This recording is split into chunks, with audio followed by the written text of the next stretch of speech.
जोया दोबारा बोलें, आपकी आवाज नहीं आई। अस्सलाम सर।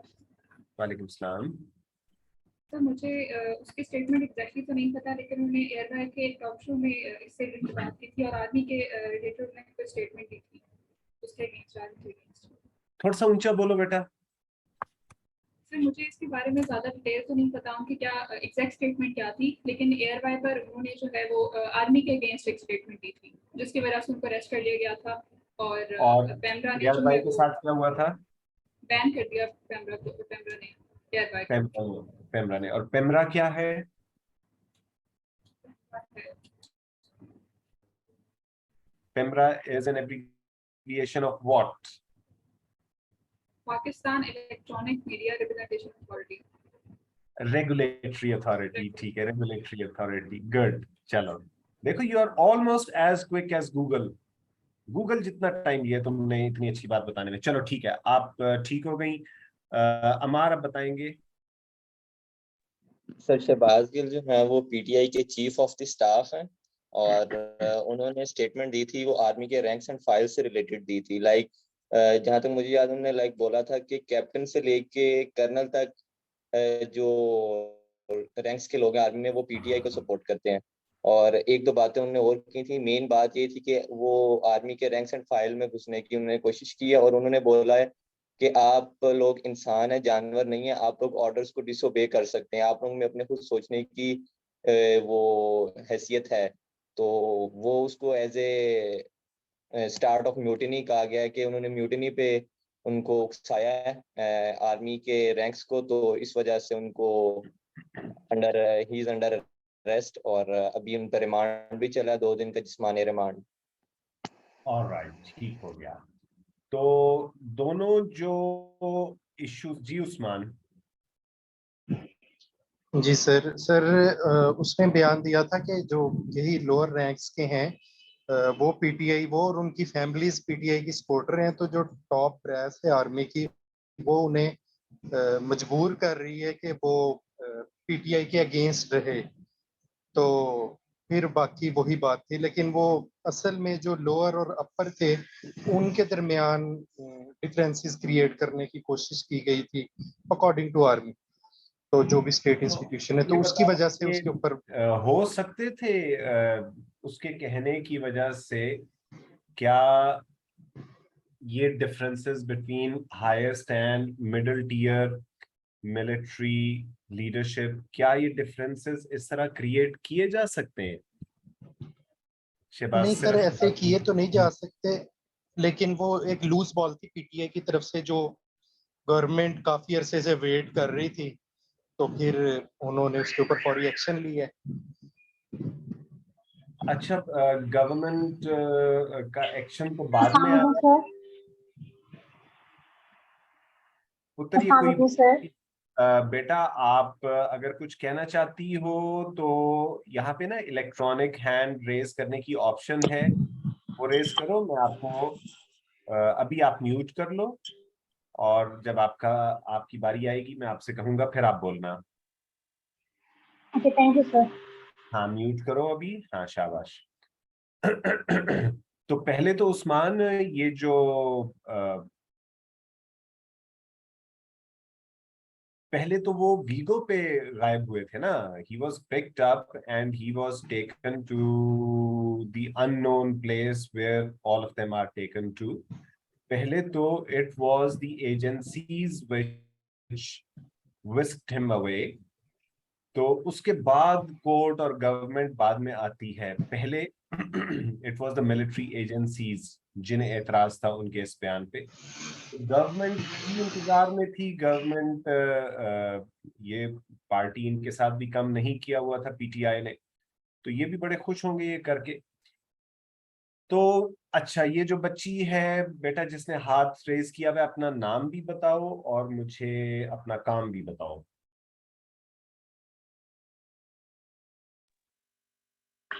अस्सलाम वालेकुम sir, my name is Arisha Akram and I have studied BS chemistry from DZU BS what? in chemistry DZU जी ठीक है, किस ईयर में किया है? सर मैंने करंटली 2022 में एग्जाम दिया है और रिसेंटली अपना ट्रांसक्रिप्ट रिसीव किया है। और राइट, और क्या CGPA बना है आपका? Sir 3.32। 3.32, thank you.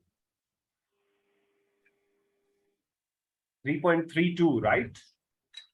Ji sir. अच्छा चलो, वंडरफुल। चलो अब आपने हाथ क्यों रेस किया था, आप क्या बात करना चाह रही हो? सर अभी आपने क्वेश्चन पूछा था क्लास करो से उनके बारे में कि जो शहबाज गिल है उनका जो बयान है वो इस तरीके से डिफरेंसेस क्रिएट कर सकता है या नहीं कर सकता। सर ठीक मेरा है। ओपिनियन ये है कि एयर पे जो कि वॉइस एयर पे जो आवाज होती है वो ज्यादातर लोग सुनते हैं, उसके बारे में ज्यादातर लोग सोचते हैं और जानते भी हैं। फॉर एग्जाम्पल जो लोग डेली मीडिया को कवर करते हैं, फॉलो करते हैं, उनको ज्यादा पता होता है। सर मुझे लगता है कि शहबाज गिल की जो स्टेटमेंट थी वो एक्चुअल में डिफरेंसेस क्रिएट करने को इग्नाइट जरूर कर सकती है, चाहे उसका बहुत बड़ा लेवल ना हो। तो मेरी पर्सनली यही ओपिनियन है। क्योंकि सर अगर हम बेसिक लेवल पे स्टार्ट करें, एक आम आदमी से इसका स्टार्ट करें जिसको ज्यादा पता भी नहीं है, नॉलेज भी नहीं है, वो भी इस टाइम पीटीआई के साथ खड़ा है, उसको भी दिख रहा है कि मुल्क कहाँ था और कहाँ जा रहा है।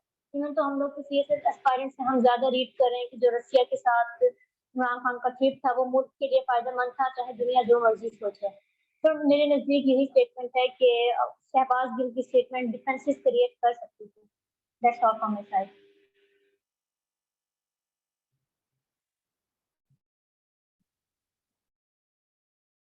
अच्छा बेटा, ये अगर कोई एक किसी भी एक पॉलिटिकल पार्टी का चीफ ऑफ स्टाफ, ये भी वैसे टर्म पहली दफा ही सुनी है कि पॉलिटिकल पार्टी का भी चीफ ऑफ स्टाफ होता है। किसी भी पॉलिटिकल पार्टी का कोई भी लीडर या कोई भी वर्कर अगर इस तरह का बयान देता है और उसकी वजह से उस बयान में ये पोटेंशियल हो कि वो आर्मी जैसे, मिलिट्री जैसे इंस्टीट्यूशन में रिफ्ट पैदा कर सकता है, तो इससे तो बेहतर है कि मिलिट्री का इंस्टीट्यूशन ना ही होता, जो इतना फ्रेजाइल है कि एक बयान की वजह से उसमें रिफ्ट हो सकती है और एनार्की हो सकती है, और 6 जर्नैल एक साइड पे, 6 जर्नैल एक साइड पे, और तलवारें निकाल के एक दूसरे पे पिल पड़ सकते हैं। अगर वो इतना ही फ्रेजाइल इंस्टीट्यूशन है तो फिर तो बेहतर है, इससे बेहतर है कि हम we were better off without the military. तो मैं मैं वैसे ये नहीं समझता कि इस तरह के बयानात की वजह से differences, rifts within the rank and file of an institution as powerful, as resourceful as a military, मेरा नहीं ख्याल कि ये ऐसा हो सकता है। एक डिस्क्लेमर दूंगा, मैं इसके लिए बार बार टर्म यूज कर रहा हूं इंस्टीट्यूशन की। Military is not an institution. Military एक डिपार्टमेंट भी कौन सा, डिफेंस डिपार्टमेंट का, डिपार्टमेंट ऑफ डिफेंस का एक सबऑर्डिनेट एंटिटी है मिलिट्री, और वो it is not an institution. Institutions सिर्फ 3 हुआ करते हैं, वो कौन कौन से हैं शाहजेब?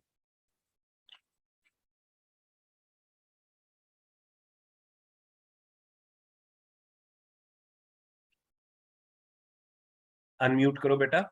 Yes sir. इंस्टीट्यूशंस कौन से होते हैं?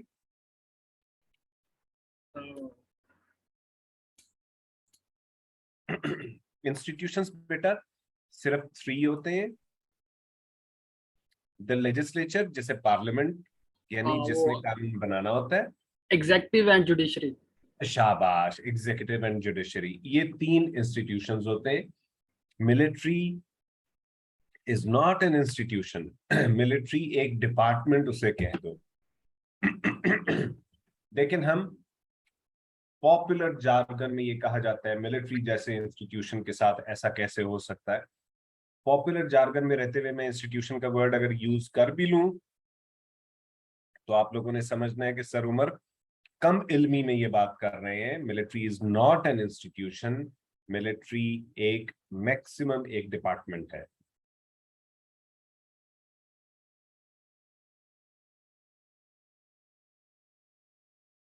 दो इश्यूज हमने देखे, एक सलमान रुश्दी के ऊपर अटैक हुआ था और दूसरा शहबाज गिल का अरेस्ट और पिमरा के हाथों ARY न्यूज को बैन होना, सस्पेंड हो जाना उनका लाइसेंस। ये दोनों इश्यूज, इनको डिस्कस करने की वजह क्या थी, इसमें क्या चीज कॉमन है? उमान, इसमें क्या चीज कॉमन है दोनों में? सर रिपीट कीजिएगा जरा। दो इश्यूज के बारे में हमने, we touched upon two issues today, the attack on Salman Rushdie, the writer of Satanic Verses, जी sir. and the arrest of Shehbaz Gill. What are these two issues related to?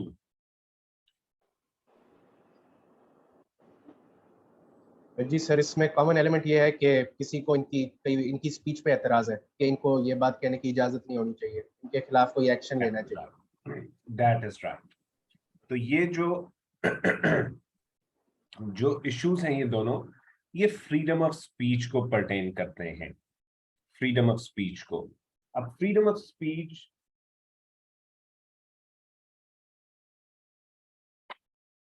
उसको बहुत सारी उसकी definitions ऐसी, मैं I was just going through the internet, तो हमें ये मिला, हमने कहा चलो कुछ पर्पस सर्व करता है ये।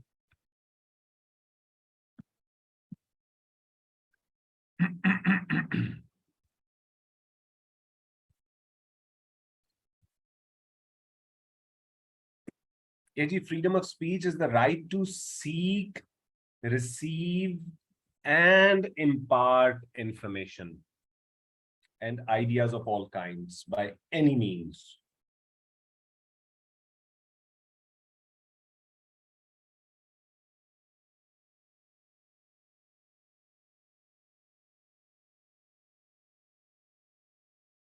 तो इसको आप लोग देखते जाओगे, कॉपी करके कॉपी पेस्ट करते जाओ।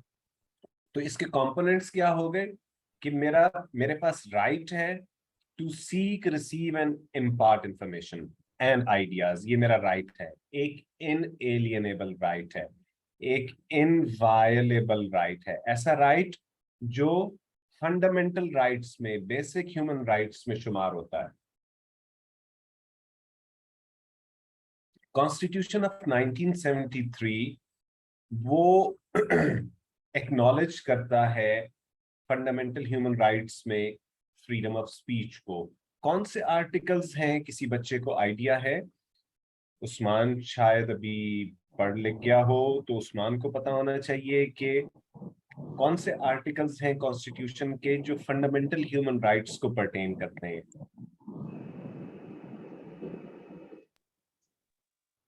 सर आजकल तो वाकई नहीं याद, वैसे 19 से ऑनवर्ड है।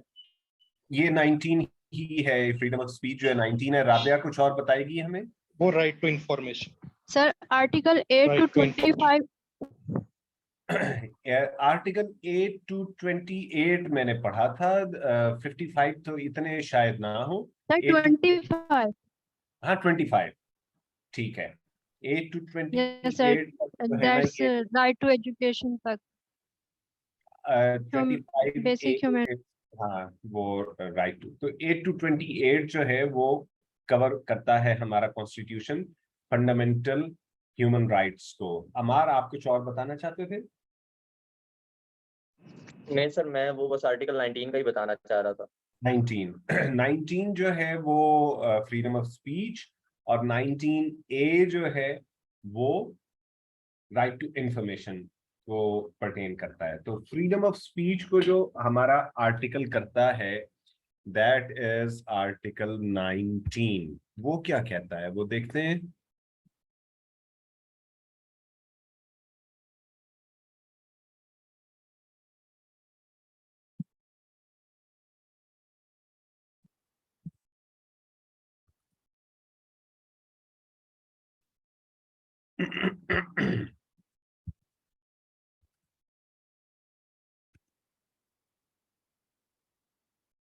Freedom of speech.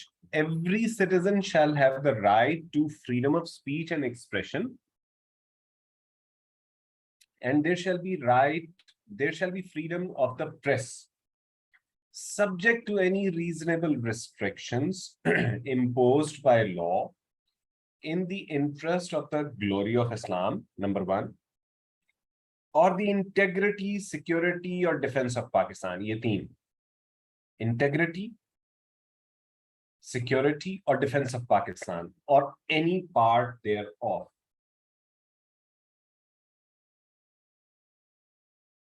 Friendly relations with foreign states, ये पांचवा. Public order, छठा. Decency or morality, सातवां. Or in relation to contempt of court, आठवां. Or incitement to an offense, ये नौवां. तो फ्रीडम ऑफ स्पीच हमारा आर्टिकल 19 ये कह रहा है कि every citizen shall have this right and there shall be freedom of press subject to any reasonable restrictions imposed by law. किन conditions में? Number one, in interest of the glory of Islam. Number two, integrity. 3, security. 4, defense of Pakistan.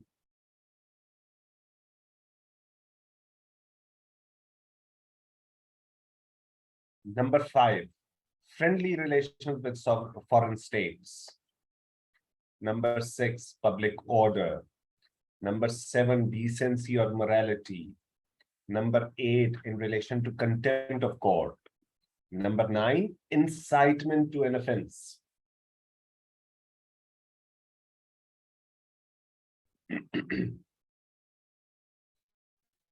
तो freedom of speech को हम कह रहे हैं कि ये एक इनवायलेबल, इनएलिएनेबल फंडामेंटल राइट है, लेकिन इसमें रिस्ट्रिक्शंस हो सकती हैं imposed by law in areas में. इन एरियाज में restrictions imposed by law. Now this is yet again important कि imposed by law बड़ा क्लियरली लॉ में लिखा हो कि आपने ये बात की तो ये इंसाइटमेंट टू म्यूटनी होगा, इंसाइटमेंट टू सेडिशन होगा, सेडिशन इंसाइट कर रहे हो, बगावत इंसाइट कर रहे हो. लॉ बड़ा क्लियरली ब्लैक एंड वाइट में लिखा हो तब उस सूरत में रिस्ट्रिक्शन लग जाएगी. आपने खड़े हो के चौराहे में खड़े हो के ये नहीं कहना कि पाक फौज पे लानत है. लॉ को बड़ा क्लियरली ये बात करनी चाहिए. Law approved by the parliament.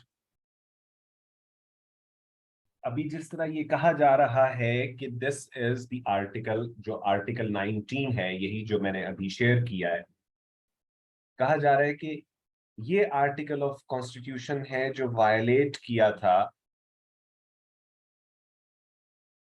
Shahbaz Gill ने. ये आर्टिकल ऑफ कॉन्स्टिट्यूशन है जो वायलेट हुआ था और इसकी वायलेशन के लिए आपको इंसाइटमेंट टू एन ऑफेंस भी नजर आ जाता है, इंटरेस्ट ऑफ द सिक्योरिटी और डिफेंस ऑफ पाकिस्तान. अब these terms are way too vague. इसमें वेगनेस है.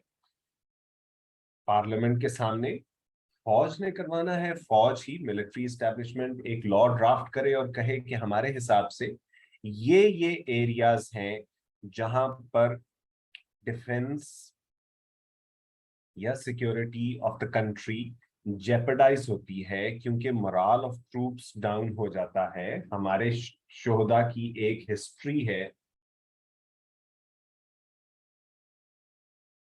जिन जगहों पर हम फाइट करने के लिए जाते हैं कोई नहीं जाता. वी नो कि जो फौज जो काम करती है वो कोई और नहीं करता. इस तरह का, जिसके लिए मैनेजमेंट में टर्म यूज होती है ऑक्यूपेशनल हैजर्ड, उस तरह का किसी और सर्विस में इस तरह का ऑक्यूपेशनल हैजर्ड नहीं है. पुलिस सर्विस में भी होता है, लेकिन पुलिस भी सियाचिन पे नहीं जाती है.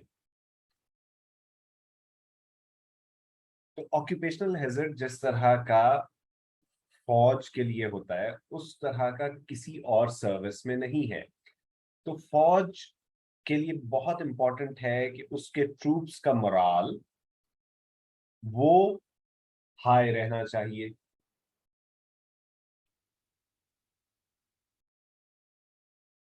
अब हमारे कॉन्स्टिट्यूशन ने ये रिस्ट्रिक्शंस ऑन स्पीच एक्नॉलेज कर ली हुई है, लेकिन साथ कॉन्स्टिट्यूशन, क्योंकि कॉन्स्टिट्यूशन बनाने वाले जहन बहरहाल कॉन्स्टिट्यूशन जो है वो कलेक्टिव विजडम का गमाज होता है, वो कलेक्टिव विजडम को रिफ्लेक्ट करता है।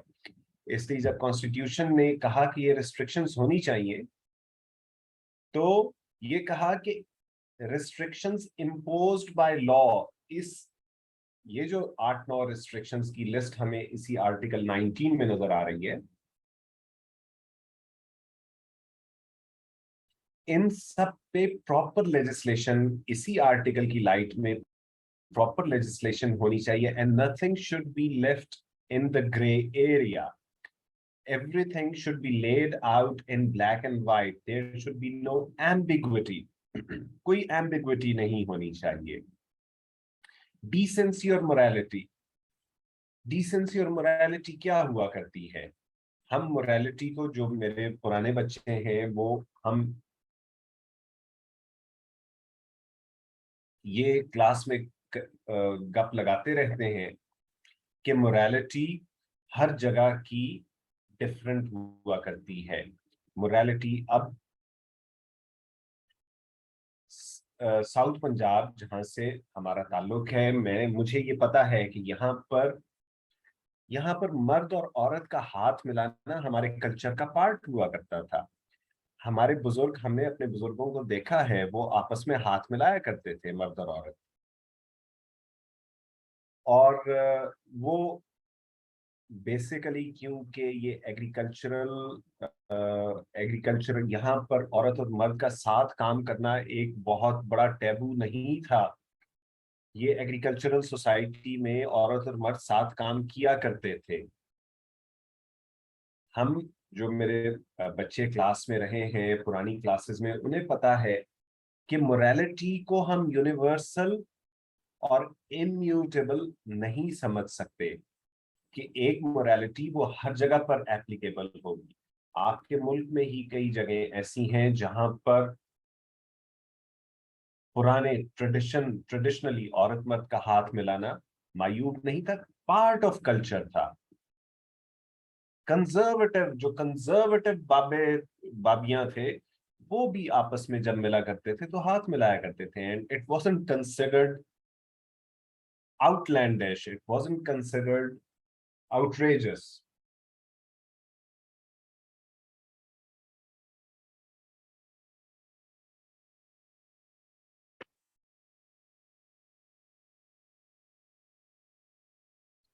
इन सारी की सारी टर्म्स को अगर आप देखो, अगर in black and white legislation और laws properly reflecting the needs of the society, needs of society को रिफ्लेक्ट करते हुए लॉज अगर ड्राफ्ट ना किए जाएं, तो each one of these restrictions, जो 9 की मैंने लिस्ट आपको बताई, की सारी they lend themselves to a lot of confusion. लो भाई, interest of the glory of Islam, interest of glory of Islam के खिलाफ अगर जाओगे तो उस पर वो आपको बात करने की इजाजत नहीं है। अब कोई मेरे जैसा जाहिल ये समझता है कि ग्लोरी ऑफ इस्लाम है ही गैर मुस्लिमों को कत्ल करने में, तो मैं उसे किस तरह, अगर मैं ये समझता हूं कि है ही ग्लोरी ऑफ इस्लाम ये है, as opposed to a scholar of the first quarter जो बताएगा कि इस्लाम या कोई भी और आइडियोलॉजी वो तभी सर्वाइव कर सकती है अगर वो मॉडर्निटी के साथ, मॉडर्निटी को एम्ब्रेस करेगी, अगर वो नए उलूम को समझने के लिए लोगों की जिंदगियों में आसानियां पैदा करेगी कि वो नए उलूम हासिल कर सके। और कंपैटिबल हो सकें, पूरी दुनिया के साथ शाने से शाना मिला के चल सकें, वो एक साइड पर, एक एक्सट्रीम पर वो है जो ग्लोरी ऑफ इस्लाम को इस तरह देखता है, और दूसरी एक्सट्रीम पर वो है जो ये कहता है कि ग्लोरी ऑफ इस्लाम तो तभी है अगर सलमान रुश्दी को 6 टाइम्स स्टैब किया जाए, सिर्फ ग्लोरी ऑफ इस्लाम उसमें है।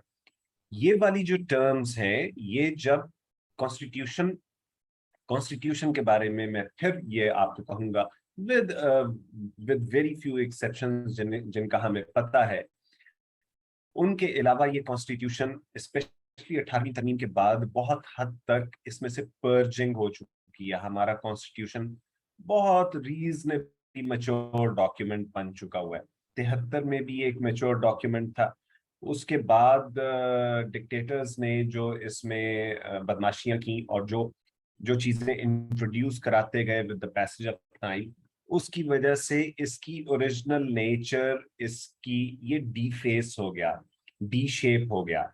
तो उसको 18वीं तरमीम में दोबारा रिस्टोर किया गया और बहुत सारा गंद इसमें से निकाल दिया गया। So Constitution is a document which is reflective of the superior wisdom, the collective wisdom of the masses, and no wisdom is superior to the wisdom of the masses. ये उसको रिफ्लेक्ट कर रहा होता है। मासेस जब हम कहते हैं तो हमने सिर्फ ये नहीं समझ लेना कि वो रिक्शे वाला और दिहाड़ीदार मजदूर वो ही मासेस में आते हैं। आप लोग भी मासेस में हैं, हम सब मासेस का पार्ट हैं। तो कलेक्टिव विजडम का मतलब है कि उसमें यूनिवर्सिटी ग्रेजुएट्स का विजडम भी होगा, और जो लाइफ के जिन चैलेंजेस से एक दिहाड़ीदार मजदूर निगोशिएट कर रहा होता है, उसका भी रिफ्लेक्शन इस डॉक्यूमेंट में आएगा। उसकी एस्पिरेशंस का, उसकी नीड्स का, उसके चैलेंजेस जो उसे जिंदगी में फेस करने होते हैं, उनका एस्पिरेशन भी रिफ्लेक्ट होगा in this document. So this document is still giving you something. सिर्फ ये जो दरमियान में लिखी ना, reasonable restrictions imposed by law, imposed by law, no legislation, कानून बनाना अभी रहता है। इन तमाम 9 के ऊपर बड़ी क्लियर लेजिस्लेशन हो जाए कि जी ये है वो लेजिस्लेशन, ना सिर्फ बड़े कॉन्क्रीट टर्म्स में क्लियरली बताए कि ग्लोरी ऑफ इस्लाम से मुराद क्या है और किस लेवल पर जाकर ग्लोरी ऑफ, कोई भी एक्सप्रेशन ग्लोरी ऑफ इस्लाम के खिलाफ हो जाएगा। वो बड़ा हमें क्लियरली बताए कि सिक्योरिटी, नेशनल सिक्योरिटी से क्या मुराद है और डिफेंस ऑफ द कंट्री से क्या मुराद है। वो हमें बड़ा क्लियरली वो लेजिस्लेशन हमें बताए। ये लेजिस्लेशन अभी कॉन्क्रीट टर्म्स में हमारे पास नहीं हो सकी हुई, और ऑब्फस्केशन, कंफ्यूजन, बेफडलमेंट इसलिए एग्जिस्ट करती है कि हमें ये इन टर्म्स को अभी तक प्रॉपरली इन पर लेजिस्लेट नहीं करने दिया गया।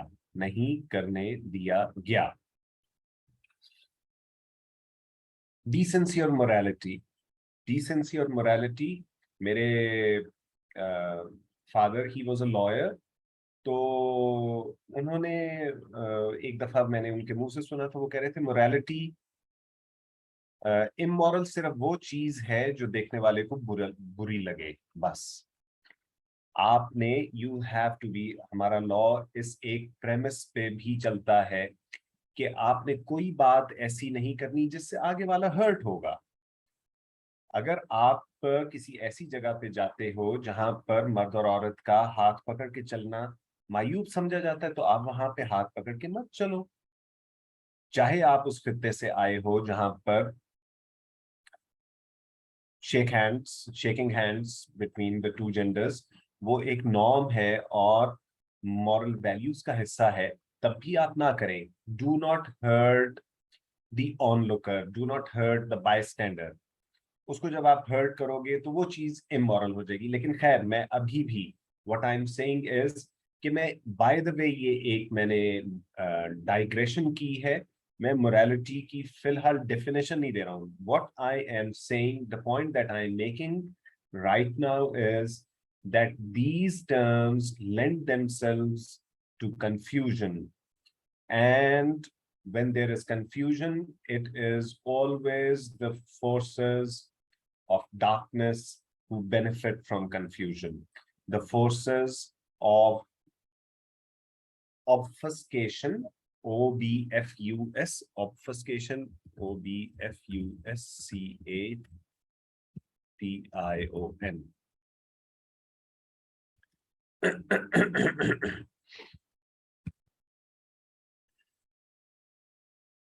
Forces of obfuscation. Obfuscation क्या होता है? Obfuscation को कैसे डिफाइन करते हैं? The action of making something obscure, unclear or unintelligible. कुछ फोर्सेस होती हैं जो जिनका सर्वाइवल इसी चीज पर डिपेंड कर रहा होता है कि वो कंफ्यूजन फैलाएं। तो फोर्सेस ऑफ ऑब्सक्यूरेंटिज्म, ऑब्फस्केशन, ऑब्सक्योर करने वाली फोर्सेस जो हैं वो बेनिफिट करती हैं इन बातों से, जहां जितने भी एरियाज में ऐसी टर्म्स हों जो ग्रे में फॉल करती हों, जब ब्लैक एंड व्हाइट में ना हो। सादिक और अमीन एक और टर्म है जो ग्रे में फॉल करती है। It doesn't belong in white, in black और व्हाइट, वो ग्रे में फॉल करती है। हर किसी की इंटरप्रिटेशन, एक ही सांस में हम कहते हैं कि रसूल अकरम सल्लल्लाहु अलैहि वसल्लम के अलावा कोई सादिक और अमीन नहीं हो सकता। ये उन्हीं पे सजदा था, ये टाइटल सादिक और अमीन का। उसी सांस में हम कहते हैं कि नवाज शरीफ सादिक और अमीन नहीं था, या इमरान खान भी सादिक और अमीन है। हम हाउ मच कंफ्यूजन, हम कोई एक चीज क्लियरली क्यों नहीं देख सक रहे? क्योंकि हमारे कॉन्स्टिट्यूशन ने इन्वेस्ट किया हुआ है कंफ्यूजन में कुछ जगहों पर। इसको भी निकालने की कोशिश की थी जिन्होंने 18वीं तरमीम के वक्त सादिक और अमीन की जो 62-63 क्लॉजेस हैं उनको कॉन्स्टिट्यूशन से निकालने की कोशिश की थी, लेकिन वो नहीं निकाल सके थे। तो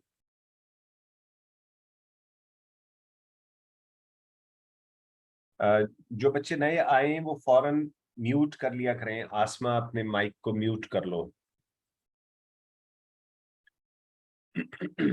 तो पहली बात तो ये हो गई कि आर्टिकल 19 वो फ्रीडम ऑफ स्पीच को पर्टेन करता है, और फ्रीडम ऑफ स्पीच को रिस्ट्रिक्ट किया जा सकता है अंडर सर्टेन कंडीशंस। वो कंडीशंस भी इस आर्टिकल 19 में लिख दी गई हैं, लेकिन उन पर प्रॉपर लेजिस्लेशन इस आर्टिकल ने कह दिया है, उन पर प्रॉपर कानून साजी होनी चाहिए। वो कानून साजी अभी प्रॉपर मौजूद नहीं है, जिसकी वजह से कंफ्यूजन रहता है, और उस कंफ्यूजन की वजह से फोर्सेस ऑफ डार्कनेस खुल खेलती हैं, उनका फायदा होता है और अवाम का नुकसान होता है।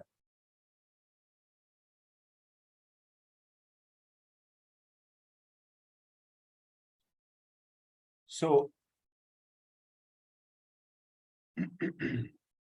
जिस बंदे ने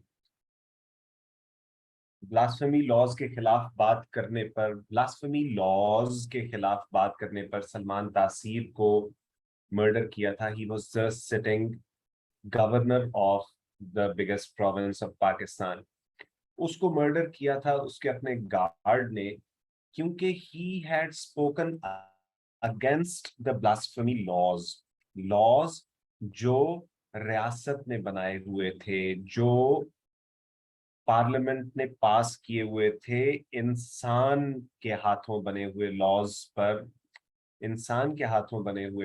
पर उसने एतराज किया था। उसने कोई खुदाई इंजंक्शन पर एतराज नहीं किया था कि कुरान में ये बात लिखी हुई है, उसने उस पर एतराज नहीं किया था।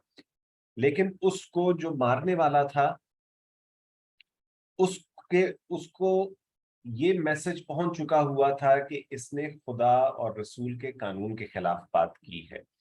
वो उसकी एक कॉम्प्रिहेंशन भी नहीं थी, फांसी चढ़ने तक भी शायद उसे ना पता लगा हो।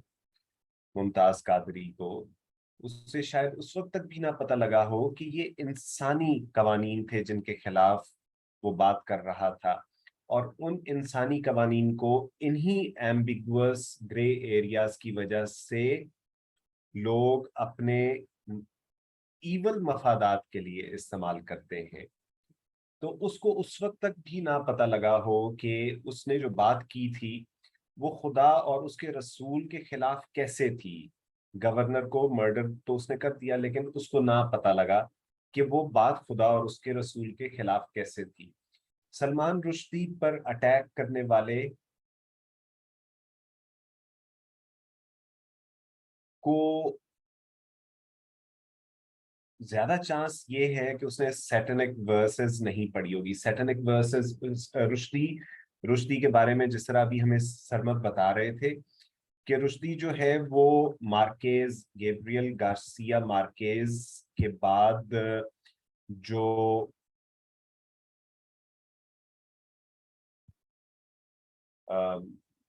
मैजिकल रियलिज्म का जॉनरा है, मैजिकल रियलिज्म। मार्केज मार्केज वैसे मैंने रुश्दी को जितना थोड़ा बहुत पढ़ा है, मार्केज के तो वो नेड़े नेड़े भी नहीं आता, लेकिन ये बात ठीक है कि ये उसी जॉनरा में काम करना पसंद करता है जिसमें मार्केज किया करता था, मैजिकल रियलिज्म। लेकिन इसका इसका जो डिक्शन है, जो वोकैबलरी यूज करता है, वो काफी औखी है। इसका he is not fun reader. खैर, मार्केज की तो ट्रांसलेशंस हैं स्पेनिश से in different languages, into different languages, लेकिन रुश्दी जो है वो काफी इवन उन लोगों में जो लिटरेचर, जिस तरह मैं मुझे ये है, सरमद ने भी कहा, तो मुझे ये होता है कि हर साल जिसको नोबेल मिला है उसका एक काम जरूर पढ़ लिया जाए। तो एक साल 3 साल पहले लिटरेचर का नोबेल किसी को नहीं मिला था, तो बुकर प्राइज जिस खातून को मिला था, ओल्गा योगोर्सिक कोई उसका नाम था, तो वो मैंने पढ़ा। उसका एक नॉवल मैंने पढ़ा, तो अगले साल उसको नोबेल भी मिल गया। तो मैं I make it a point कि जी जो उस साल का अच्छा फिक्शन में इम्पोर्टेंट नाम हो और नोबेल मिला हो तो वो उसको पढ़ लिया जाए। लेकिन अभी तक मैंने एज सच इसका कोई मेजर वर्क सलमान रुश्दी का नहीं पढ़ा। और सलमान रुश्दी के बारे में लोग यही बताते हैं कि ये जरा मुश्किल डिक्शन वाला है। तो वो जो बच्चा, वो जो लड़का जिसने 22-24 साल का लड़का जिसने इसको जाके 6 टाइम्स स्टैब किया है, क्या उसने वो पढ़ा होगा जो जिसको लिटराटी, जो main and women of literature है दुनिया में, वो भी जिसको मुश्किल राइटर समझते हो, क्या उसने वो उस 20-24 साल के लड़के ने उसको स्टैब करने से पहले क्या उसने वो पढ़ा होगा? एक रंगीला रसूल नामी किताब थी, उस पर भी इसी तरह का इंसिडेंट हुआ और वो करने वाले ने वो भी नहीं पढ़ी हुई थी। हमारा जो गाजी इल्मदीन शहीद जिसे कहा जाता है, तो उसने he did not know what type of blasphemy had been committed by the person who was killed. इनको नहीं आइडिया होता, लेकिन इनके लिए ये काफी है कि लोगों ने कह दिया कि this person did something which was against the glory of Islam. ये काफी होता है। तो इस तरह के प्रोविजंस अगर वो कॉन्स्टिट्यूशन में मौजूद हो तो उनकी वजह से स्टेट के एग्जीक्यूटिव के जो आर्म्स हैं वो भी पैरालाइज हो जाते हैं। इसलिए ऑल द मोर रीजन कि इन पर बड़ी क्लियर लेजिस्लेशन होनी चाहिए। इनको एम्बिगुअस डोमेन से निकाल के transparent, clear cut, intelligible domain में लाया जाना जरूरी है इन इश्यूज को। अगर सलमान रुश्दी के बारे में अगर उसने सैटेनिक वर्सेस पढ़ भी ली थी और उसके बाद उसने डिसाइड किया कि सलमान रुश्दी वाजिबुल कत्ल है, तो भी अगर उसने ये डिसाइड पढ़ने के बाद किया कि सलमान रुश्दी वाजिबुल कत्ल है, तो भी लीगली उसको अपना ये कंसर्न अपने दिल में रखना चाहिए था। और लॉ ऑफ लैंड से हमारे जैसे ममालिक में तो लेजिस्लेशन मौजूद है कि ब्लास्फेमी करने वाला वाजिबुल कत्ल है। तो वो वाजिबुल कत्ल अगर है तो it is not the responsibility of the individual who has to decide कि वो वाजिबुल कत्ल है। उसके लिए अदालतें मौजूद हैं, उसके लिए पूरा लीगल जुडिशल सिस्टम मौजूद है। दे हैव टू डिसाइड कि अगर कोई वाजिबुल कत्ल है तो वो कत्ल अदालत करेगी, वो इंडिविजुअल ने नहीं करना होता। हमजा, आप क्या कहना चाहते हो?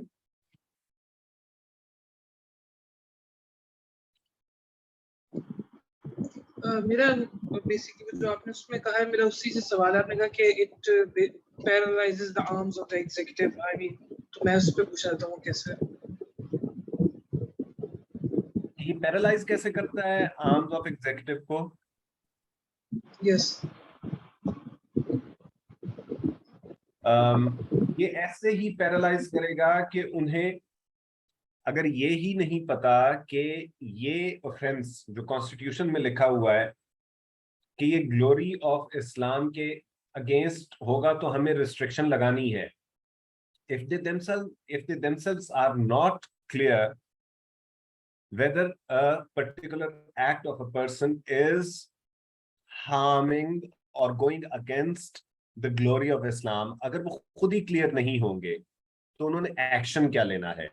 अगर वो ये इस्टेब्लिश ही नहीं कर सकेंगे कि ये फला फला एक्शन जो है ये अगेंस्ट द ग्लोरी या इन favour of, in support of the glory of इस्लाम है, अगर वो इस बारे में ही क्लियर नहीं होंगे तो what action will they be able to take. Paralysis की वजह यही है, पैरालिसिस इन एक्शन की सेंस में मैं कह रहा हूं, या तो वो इनएक्शन होगा या फिर एक्शन होगा तो at the behest of certain powers होगा, जो हमारे यहाँ नॉर्म बन चुका हुआ है। जो एक्शन लिया जाता है वो at the behest of certain powers लिया जाता है। जितने ब्लास्फेमी के चार्जेस हैं, जितने इस मुल्क में since blasphemy laws were introduced by Zia, जो ज़िया ने अमेंडमेंट्स की थी, blasphemy laws have been on our statute books since the late 19th century या अर्ली 20th century से ब्लास्फेमी लॉज हमारी स्टैट्यूट बुक्स पे मौजूद हैं। लेकिन जो ज़िया की अमेंडमेंट्स के बाद जिस तरह ये रिपोर्ट होना शुरू हुए, तो there has been a lot of literature to suggest that these laws have been exploited, they have been misused, and they have been used to settle personal scores. तो ये पर्सनल स्कोर्स के लिए होगा, और इसलिए मैं समझता हूं कि when the laws do not clearly explain what is meant by decency or morality or defense or security of the country or the glory of Islam, जब ये चीजें कॉन्क्रीट टर्म्स में नहीं होंगी तो नंबर वन, या तो बिल्कुल इनएक्शन होगा एग्जीक्यूटिव की तरफ से, या अगर एक्शन होगा तो on the behest of certain powers होगा जो अपने पॉलिटिकल या फाइनेंशियल इंटरेस्ट को परसू कर रही होंगी।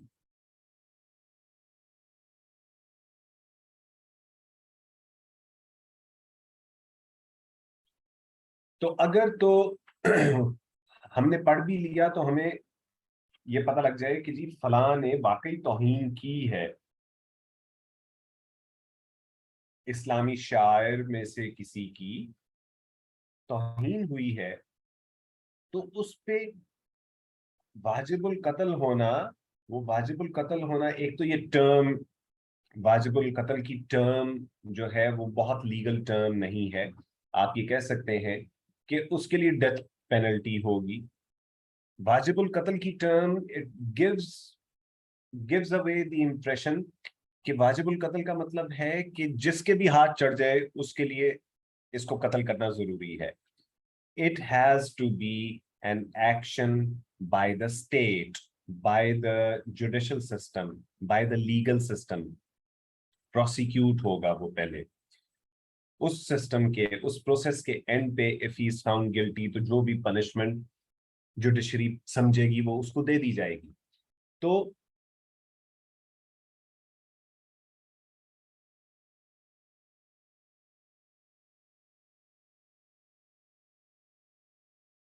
अभी हम फिलहाल इन ब्लास्फेमी लॉज और इसकी तरफ हम नहीं जा रहे, हम फ्रीडम ऑफ एक्सप्रेशन पे फोकस कर रहे हैं। ब्लास्फेमी लॉज के बारे में आई वुड एक्सपेक्ट कि आप लोग पढ़ोगे सही जरूर ब्लास्फेमी लॉज के बारे में, इनकी हिस्ट्री।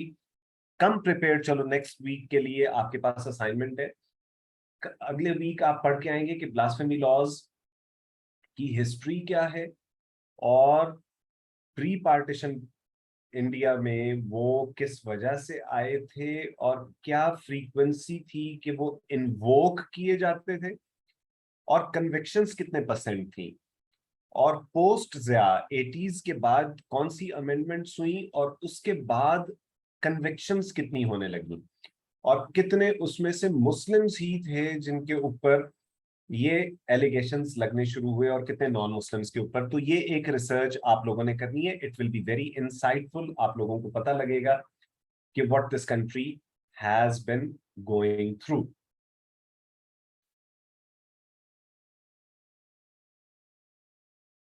जी आयशा। सर मेरा आपसे क्वेश्चन था कि इन्हीं लॉस के रिलेटेड था क्वेश्चन, कि अगर हमारे पास इनमें से कुछ क्लियरिटी नहीं है, कुछ भी क्लियर नहीं है, तो वो लोग जो कि इन सब चीज़ों को उठाते हैं, यानी कि इन सब क्वेश्चंस को उठाते हैं और फिर लोगों को आगे सजा वगैरह मिलती है और देखा जाए तो इनमें कोई कुछ भी क्लियर नहीं है, तो क्या फिर उन लोगों के खिलाफ कोई मतलब क्या उनके खिलाफ कोई सजा वगैरह होनी चाहिए? क्योंकि इस तरह तो ये बेकसूर मतलब एक तरह से तो ये बेकसूर लोग हैं, मतलब कि आप लोगों ने कुछ भी क्लियर नहीं किया तो इसमें उनका कोई कसूर नहीं है। आपको चाहिए आप लोग जो कानून है उसको ठीक तरीके से बनाएं, क्योंकि आप लोगों में इतनी अहलियत ही नहीं है। अगर मतलब मुल्क को चलाने वाले ही इतने अहल नहीं है तो बाकियों से क्या उम्मीद की जा सकती है? आप ठीक कह रही हो, और इसमें भी हमारी तरफ से सजेशन यही आएगी, ना सिर्फ ये कि इन लॉज को जमीनी इंसानी कवानीन समझकर रिव्यू करने की जरूरत है, और इनको इम्प्रूव इस तरह भी किया जा सकता है कि एनीबॉडी जब भी किसी एलिगेशन से कोई बंदा एग्जोनरेट होता है, उसके ऊपर एलिगेशन लगा था कि उसने तौहीने कुरान की है, खुदा ना खास्ता तौहीने रिसालत की है, उसके ऊपर ये एलिगेशन लगा और उस एलिगेशन से कोर्ट्स से वो एग्जोनरेट हो गया, वो बरी हो गया। तो उस सूरत में आपके इन कवानीन में, इन लॉज में प्रोविजन होनी चाहिए कि if somebody is exonerated and not found guilty, तो the person who alleged in the first place, जिसने शुरू में इल्जाम लगाया था, उसके खिलाफ प्रोसिक्यूशन होनी चाहिए, उसके खिलाफ जो लीगल सिस्टम है should take him to task। ये बिल्कुल ये एक वैलिड सजेशन है जो आप लोगों की तरफ से आनी चाहिए। जी Sarmad. Sir am I audible? जी बेटा। Sir I want to say that कि इस जो आर्टिकल 19A में एक और क्लास भी ऐड होनी चाहिए कि जहां पर हर जुडिशरी की तौहीन का कानून है, हर चीज का तौहीन पार्लियामेंट का भी एक क्लास होना चाहिए, क्योंकि बहुत तजलील हुई है।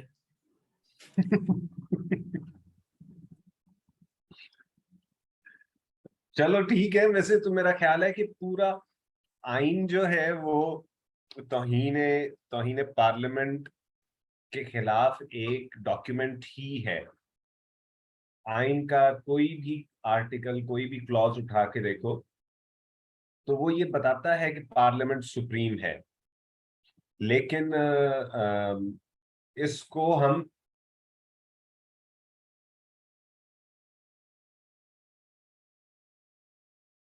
फराज साहब, Ahmad Faraz, the late poet, वो एक दफा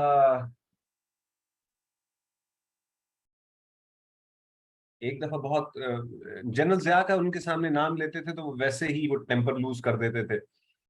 तो एक दफा बहुत गुस्से में आ गए और जन्जिया का जिक्र करते हुए वो कहने लगे कि वो बास्टर्ड वो कहता था कि आइन क्या है, ये just a piece of paper.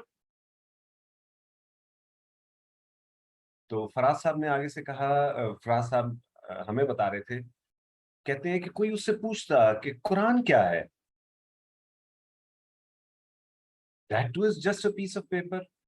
माँ क्या होती है, जस्ट अनदर वुमन। सैंक्टिटी, इज्जत अगर तुम्हारे दिल में नहीं है तो किसी भी छपे हुए लफ्ज में नहीं हो सकती, किसी भी बुरके में और 100 पर्दों में लिपटे हुए जिस्म में नहीं हो सकती। अगर तुम्हारी नजर में और तुम्हारे दिल में कोई सैंक्टिटी, कोई तकरीम, कोई इज्जत किसी के लिए नहीं है, the same is true for the constitution and the parliament.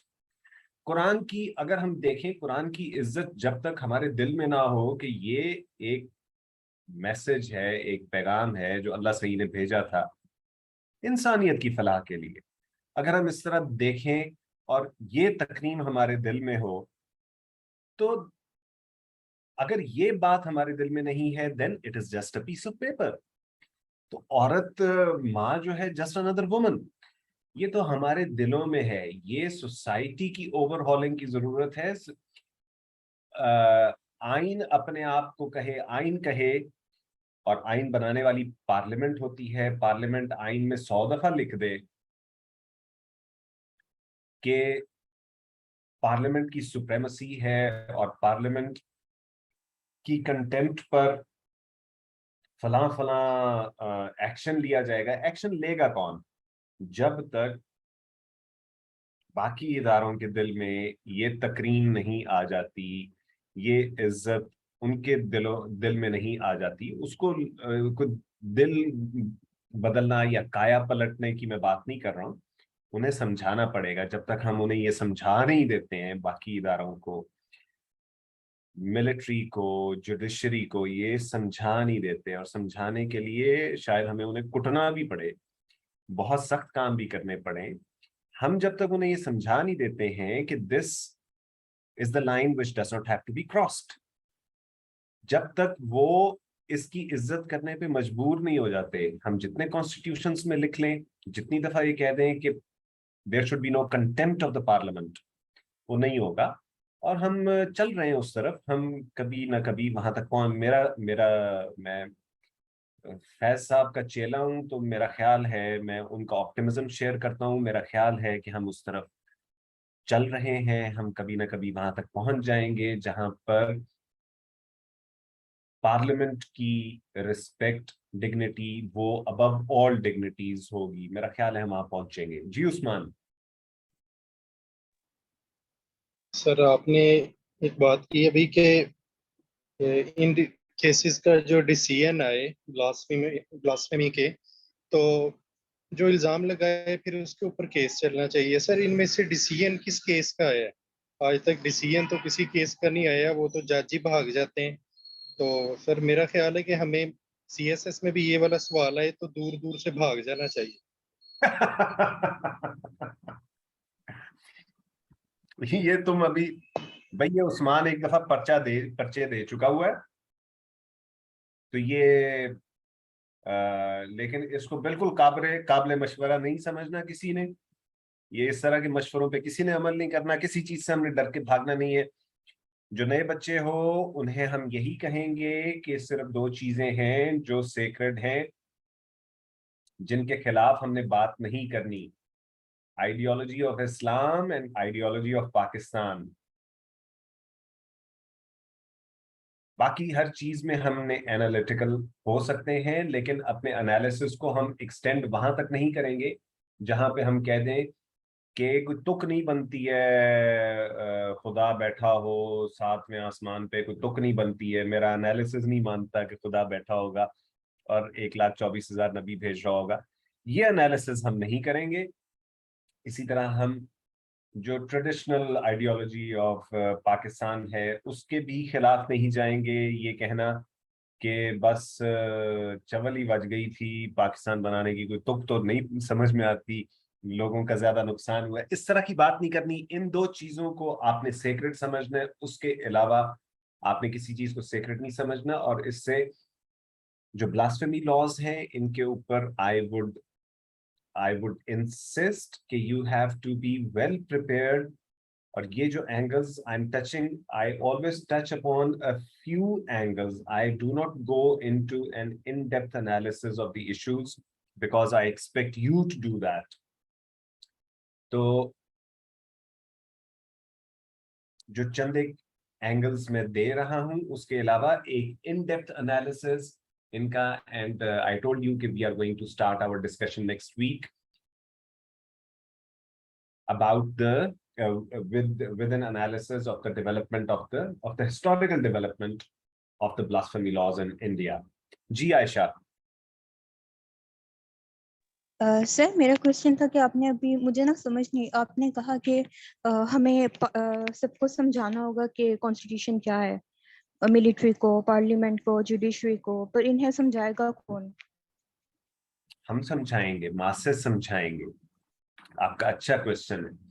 Masses समझाएंगे, जो पॉलिटिकल लीडरशिप है वो समझाएगी। और पॉलिटिकल लीडरशिप, मैं हमेशा कहा करता हूं कि हर चीज पर डिसएग्री कर लेना चाहिए पॉलिटिकल लीडरशिप को। हर चीज पर डिसएग्रीमेंट की इजाजत होनी चाहिए, except for one thing, there should be consensus कि वो फौज या जुडिशरी के कंधे पे सवार हो के इलेक्शंस रिग करके नहीं आएंगे पावर में। अक्रॉस सिर्फ ये एक चीज, सिर्फ 1 पॉइंट एजेंडा, सिर्फ 1 पॉइंट कंसेंसस डेवलप हो जाता है अक्रॉस द पॉलिटिकल क्लास। देखो सीधे होते हैं इनको सारे, जिन्होंने ठेके लिए हुए एक के बाद दूसरा इलेक्शन रिग करने के, जिन्होंने ठेके लिए हुए, इन्होंने पूरे का पूरा एक इंडस्ट्री बना दी, इलेक्शन इंडस्ट्री। प्राइवेट जेट्स चल रहे होते हैं, लोग इधर बिक के जा रहे हैं, लोग उधर बिक के जा रहे हैं। इन्होंने इंडस्ट्री बनाई हुई है आपके इलेक्शन को। आपके इलेक्शन जिस दिन ये एग्रीमेंट, ये consensus across the political class, across the political spectrum, ये कंसेंसस डेवलप हो जाता है कि we will not sell our soul to the devil, we will not come into power through a rigged election, an election rigged by the ROs, जो returning officers थे, जो judiciary ने rig किया था, या election rig by the military जहां पर RTS fail होता है, एक 2018 वाला जो इलेक्शन था। तो ये बस जिस दिन, और ये जो मैं कहता हूं कि मुझे लगता है कि हम उस तरफ जा रहे हैं, वो मुझे इसलिए लगता है कि अब सिर्फ PTI को मनाना रह गया। जो दूसरी पॉलिटिकल पार्टीज थी, वो चाहे बुग़्ज़े मुआविया में आई हैं, लेकिन वो अभी तक at this point in time it looks like they will not be looking towards the military to win them an election. चलो हम थोड़ा सा हट रहे हैं जी। इकरा ने पूछा है कि आइडियोलॉजी ऑफ पाकिस्तान से क्या मतलब है, क्रिएशन ऑफ पाकिस्तान या Islamic ideology of Pakistan? Ideology of Pakistan बेटा जो 2 नेशन थियरी है कि India was inhabited by 2 nations, distinct nations, जिनका रहन सहन, जिनके रसूम और रिवाज, जिनका लिबास, जिनकी इबादत, जिनका खाना पीना सब एक दूसरे से डिफरेंट था। ये एक 2 नेशन थियरी है और इसी की बेसिस पर हमें ये बताया जाता है कि जी इसी की बेसिस पे पाकिस्तान बनाया गया था। 2 नेशन थियरी के खिलाफ कोई बात नहीं होगी। ये नहीं कहा जाएगा कि इंडिया एक जैसे लोग इनहैबिट कर रहे थे। तो इस पे हम बाद में गप लगाएंगे। I am coming back to the topic which is freedom of speech. Freedom of speech, हमने उसकी डेफिनेशन देखी, हमने आर्टिकल देखा, हमें ये पता लगा कि लॉज डेफिशिएंट है, ग्रे एरियाज में है और उसकी वजह से फोर्सेस ऑफ डार्कनेस वो गेन करती हैं। लेकिन हमें ये भी पता है कि हमारे मीडिया आउटलेट्स, हमारे जो डिफरेंट इलेक्ट्रॉनिक मीडिया चैनल्स हैं, वो बहुत ज्यादा इररिस्पॉन्सिबली कंटेंट शेयर करते हैं। उनके नजदीक all that matters are ratings, viewership, कितने लोग देख रहे हों, चाहे वो किस भी लेवल का सेंसेशनलिज्म दिखाएं।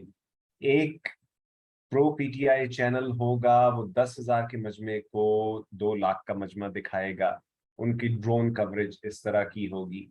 एक एंटी पीटीआई होगा, वो 50,000 के मजमे को 5,000 का दिखाएगा, उनकी कवरेज इस तरह की होगी। तो जो ऑब्जेक्टिव कवरेज, ऑब्जेक्टिव ट्रूथ की कवरेज है, उस it has gone out of our media ethics, media values. Nobody values objectivity anymore. क्या वहां पर अगर हम क्या वहां पर अगर हम मीडिया को कंट्रोल करना चाहें, और ये इन 9 चीजों में भी नहीं आ रहा जो आपके कॉन्स्टिट्यूशन में जो 9 रिस्ट्रिक्शंस बताई हुई हैं, उनमें भी ये नहीं आ रहा, तो क्या will it be a good idea? क्या ये ऐसा होना चाहिए, या इस पर, या ये भी फ्रीडम ऑफ स्पीच को स्टाइफल करने और फ्रीडम ऑफ स्पीच की वायलेशन में आ जाएगा अगर मीडिया चैनल्स को कंट्रोल किया जाए? क्या कहते हैं? एक फहीम खान मुझे नजर आ रहे हैं, जो जिनका मैंने इंट्रोडक्शन भी नहीं सुना, और मेरा ख्याल है ये भी आज पहली क्लास में। फहीम, आप अपना इंट्रोडक्शन कराओ।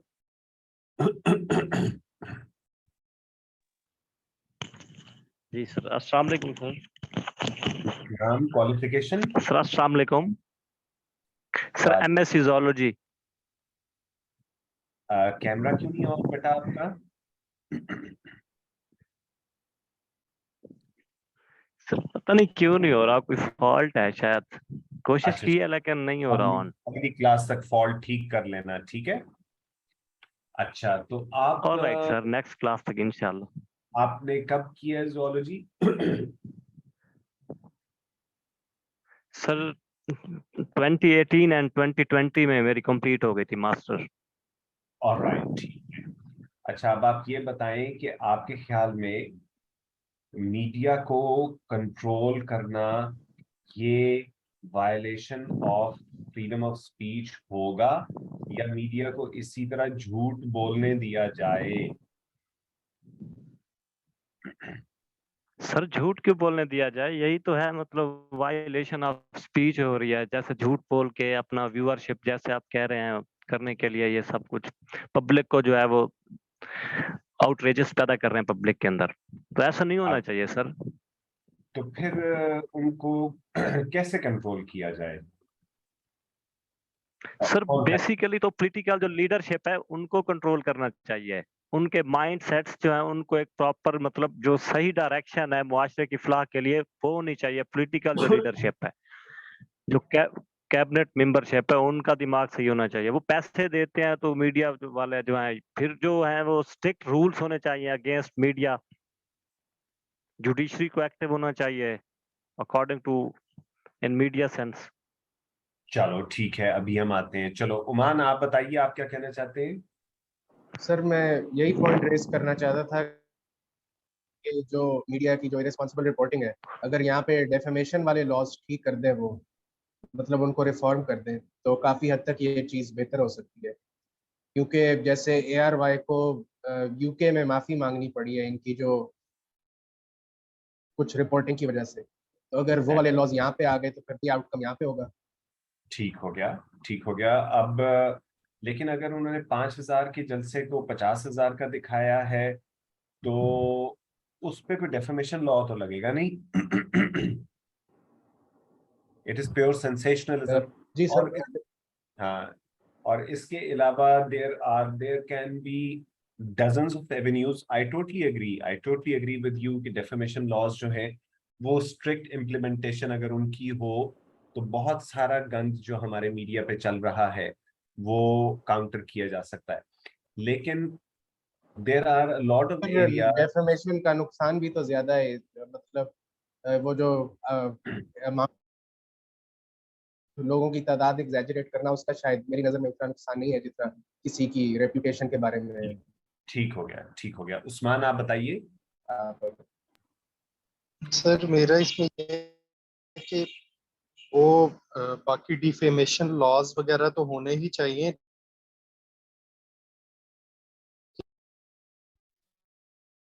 इस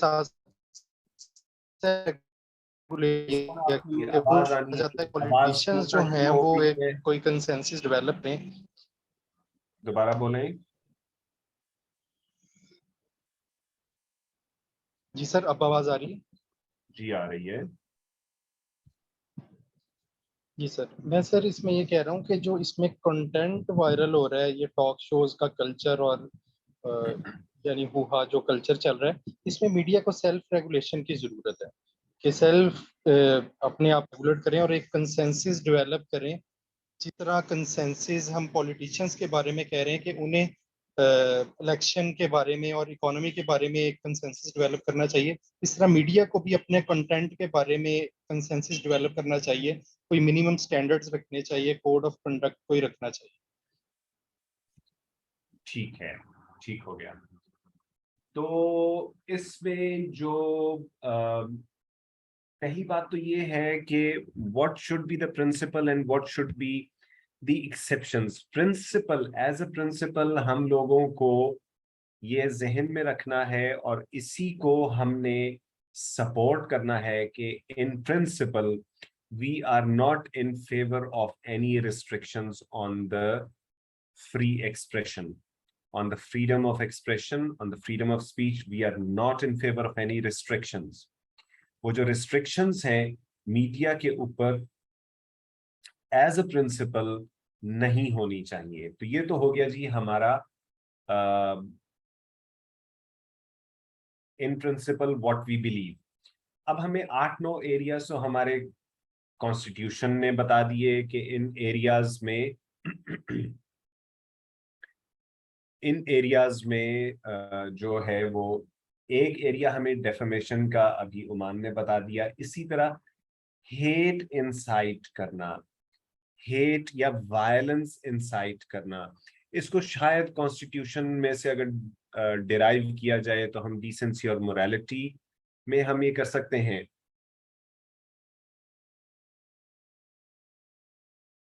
तो हेट अगर कोई इंसाइट कर रहा है, वायलेंस इंसाइट कर रहा है, तो उसको रोकना, हेट स्पीच को रोकना। कोई मौलवी साहब जज्बाती हो के किसी इलाके में वो शुरू हो जाएं कि इस इलाके के सारे शिया वाजिबुल कत्ल हैं, उनकी तरफ से सदियों से इस तरह की ब्लास्फेमी हो रही है, वो कहीं शुरू हो जाए कोई मौलवी।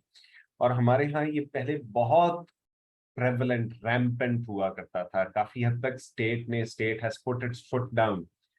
वरना जिस इलाके का, जिस फिरके का मौलवी होता था, उसके नजदीक लोगों को इंसाइट करना वो बहुत कन्वीनियंट होता था कि वो वायलेंट हो जाएं दूसरे फिरके के लोगों की तरफ। तो स्पीच, हेट स्पीच, इंसाइटमेंट, उसके लिए रिस्ट्रिक्शन होनी चाहिए। डेफेमेशन की उमान ने बात की, डेफेमेशन के लिए रिस्ट्रिक्शन होनी चाहिए, लेकिन वो जो रिस्ट्रिक्शंस हैं they must be set out in laws. Laws बड़े क्लियर होने चाहिए, क्लियर एंड कंसाइज। ये नहीं है कि लॉ के लिए 20 सफ़े भरे हो। क्लियर एंड कंसाइज टर्म्स में आपने बता दिया कि ये एक्ट्स जो हैं ये हेट स्पीच कॉन्स्टिट्यूट करते हैं, और ये एक्ट्स जो हैं ये सिडिशियस या इंसाइटमेंट टू सिडिशन ये कॉन्स्टिट्यूट करते हैं। यहीं से मैंने गप लगानी शुरू की थी कि आपको हमारे यहाँ जो रोज फ्रीडम ऑफ स्पीच का जो इशू prop up होता है वो इस वजह से होता है कि our laws are not clear, and wherever we have laws they are so confusing and so detailed, वो conciseness को मिस करते हैं, तो इसलिए concise और clear laws होने चाहिए। अब ये मीडिया के बारे में स्पेसिफिकली मैं 2-3 बातें कर दूं कि मीडिया, हमने ये इन प्रिंसिपल एग्री कर लिया कि मीडिया के ऊपर रिस्ट्रिक्शन नहीं होनी चाहिए। प्रिंसिपल्ड स्टैंड हमारा ये है कि मीडिया के ऊपर रिस्ट्रिक्शन नहीं होनी चाहिए। It will be equivalent to the restriction on the freedom of speech, freedom of expression, ये नहीं होनी चाहिए। लेकिन ये भी हमें पता है कि मीडिया इस सेंसेशनलिज्म की वजह से सोसाइटी में restlessness, anarchy, chaos, anxiety, people are more anxious, people are more intolerant because they have seen their representatives at daggers drawn on national talk shows. उन्होंने देखा है कि उनके जो representatives हैं वो एक दूसरे को थप्पड़ मार रहे हैं। आपा फिरदौस आशिक अमान ने पीपल्स पार्टी के एक रिप्रेजेंटेटिव को ऑन एयर थप्पड़ मारे थे। तो उन्होंने ये देखा है कि these things are happening, तो this is the attribute which needs to be followed. चलो उमान जल्दी से मुझे बता दो क्या बात करनी, ताकि मैं ये एक पॉइंट सिर्फ खत्म करना चाहता हूँ। सर बस एक क्वेश्चन था कि जैसे जो मीडिया फॉल्स रिपोर्टिंग है, जो फॉल्स रिपोर्टिंग करती है, तो अगर वो गलत साबित हो जाए तो इस तरह कोई रिस्ट्रिक्शन लग सकती है उन पे? मैं अभी वो रिस्ट्रिक्शंस के बारे में ही बता रहा हूँ। मैं रिस्ट्रिक्शंस के बारे में ही बता रहा हूँ कि मीडिया को अगर हमने कंट्रोल करना है तो हम किस वजह से कंट्रोल करेंगे वो, और उसी में से उन वजहों में से ही आपको सजेशंस मिल जाएंगी कि how it needs to be controlled. So पहला तो ये है जी कि जिस तरह बाकी इदारे हैं या जो आर्म्स ऑफ एग्जीक्यूटिव होते हैं वो रिस्पॉन्सिबल एंड अकाउंटेबल होते हैं अपने एक्ट्स के लिए, उस तरह हमें ये समझना चाहिए कि जो मीडिया कंपनीज हैं और मीडिया पर्सनल हैं वो भी अकाउंटेबल टू द सोसाइटी हैं।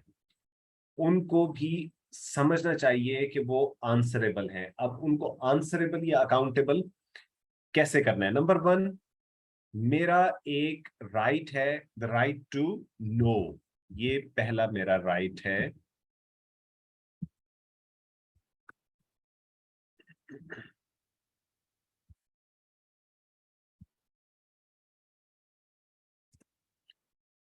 The first right is the right to know. अब मैं मीडिया को अकाउंटेबल करना चाहता हूं तो मीडिया की जितनी एक्टिविटीज हैं, media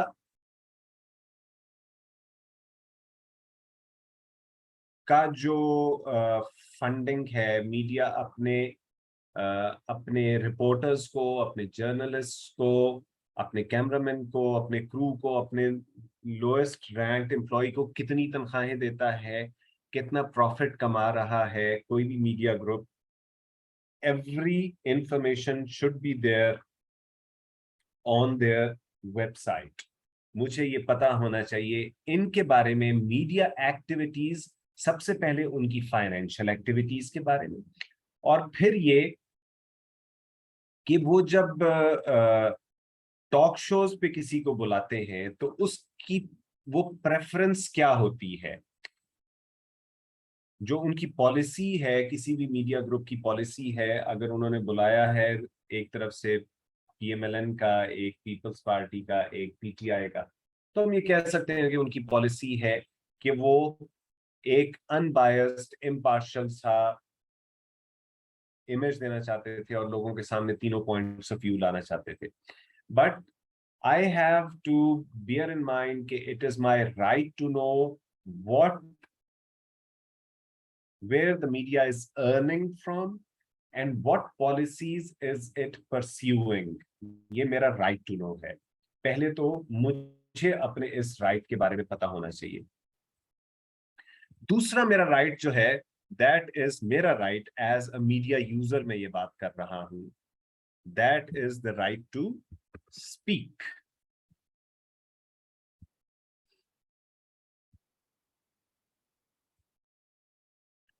as a media user मेरा दूसरा right is the right to speak, यानी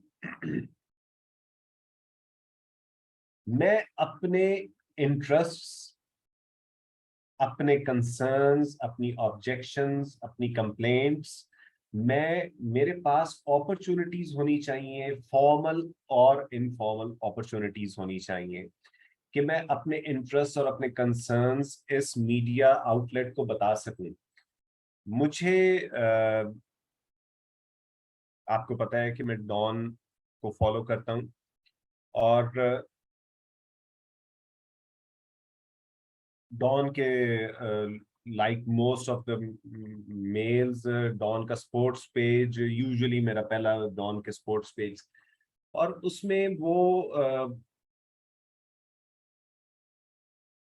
कुछ वैल्यूज हैं जिनको एस्पाउस करता है डॉन, और कुछ पिक्चर्स हैं कि ये अगर खवातीन प्लेयर्स की, लेडीज वेमेन प्लेयर्स की जो पिक्चर्स होंगी वो इस तरह की होंगी जिसमें कोई ऑब्सेनिटी नहीं होगी। एक पिक्चर मुझे अभी चंद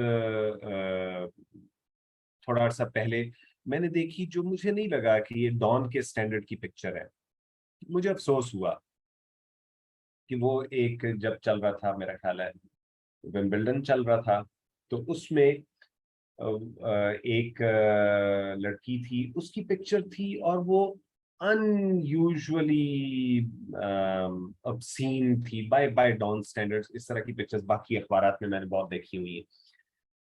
तो डॉन के स्टैंडर्ड से मैंने उसी वक्त में ऑनलाइन गया और मैंने उस पिक्चर के नीचे मैंने लिखा कि भाई अब आप लोगों ने भी ये पिक्चर्स लगानी है, ये मजा नहीं आता। ये आप we when I pick up Dawn, तो मेरी एक एसोसिएशन है, I do not pick up Dawn for pornographic pleasure, I pick up Dawn क्योंकि मेरी एक एसोसिएशन और मेरी कुछ एक्सपेक्टेशन है उसके साथ। वो मैंने देखी और मैंने उसी वक्त उनके उस पे नीचे ही मैंने कमेंट कर दिया कि this is very indecent, I do not expect this from you. तो वो जो एक कमेंट्स वाला, हर आर्टिकल, कोई भी आप ऑनलाइन आर्टिकल पढ़ोगे तो उसमें कमेंट्स वाली जगह, अच्छा मैंने हार्ड कवर में वो पिक्चर देखी, फिर मैंने, क्योंकि मैं तो डॉन को तो पढ़ने का आदी हूँ ना, सुबह हार्ड कवर, हार्ड कॉपी होनी चाहिए मेरे पास, तो वो जाके मैंने ऑनलाइन फिर वो पिक्चर वहां पे मैंने खोली और उसके नीचे मैंने जाके कमेंट्स वाले सेक्शन में मैंने कमेंट किया कि this is unexpected, this is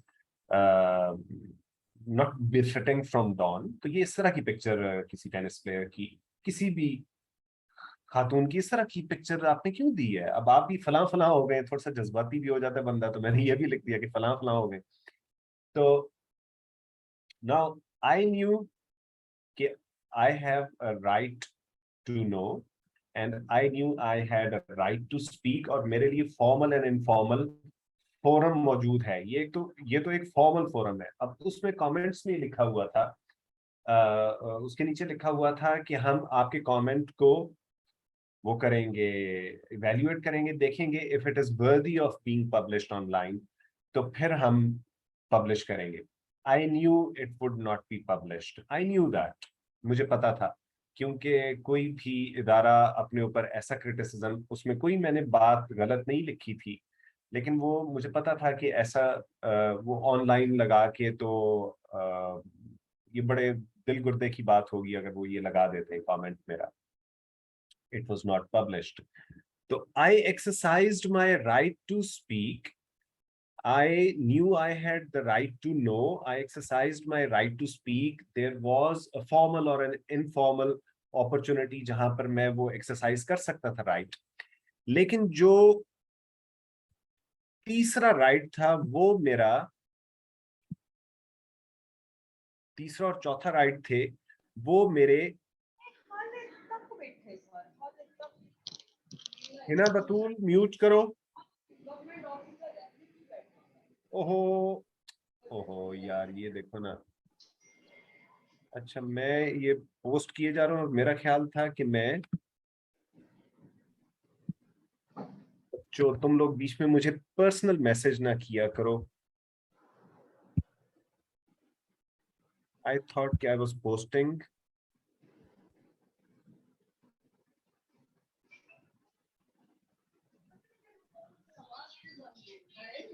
Hina Batool mute करें अपने माइक को।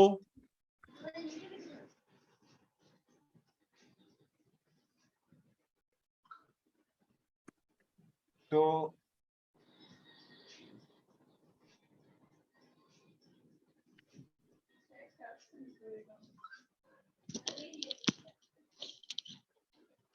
हिना बतूल, you need to mute your mic बेटा।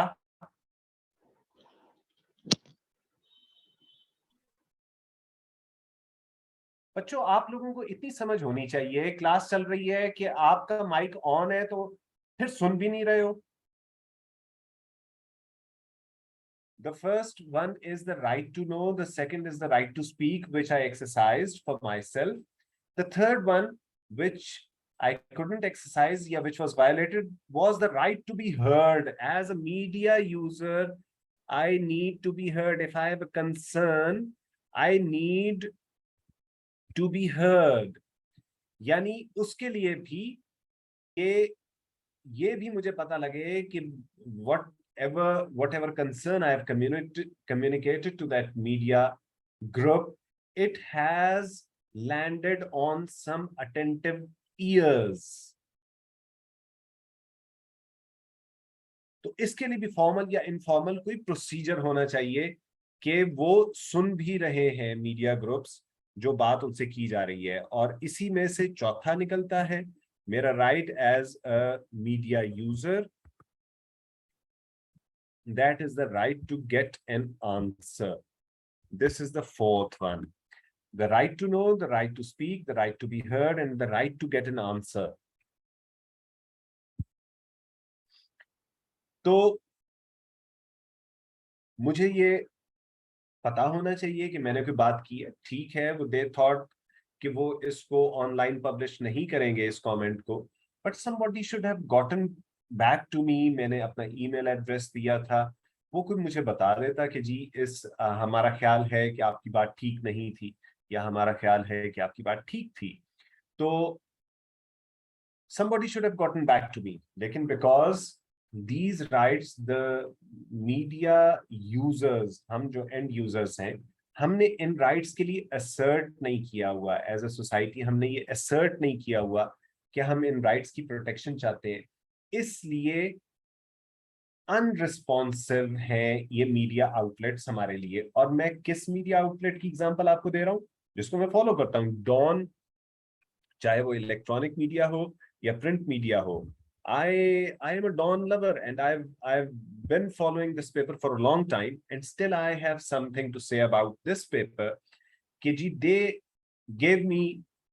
they respected my right to know and the right to speak, but they did not respect my right to be heard or the right to get an answer. तो अब इसमें से होना क्या चाहिए? मुझे अपने ये राइट्स किस तरह मनवाने चाहिए?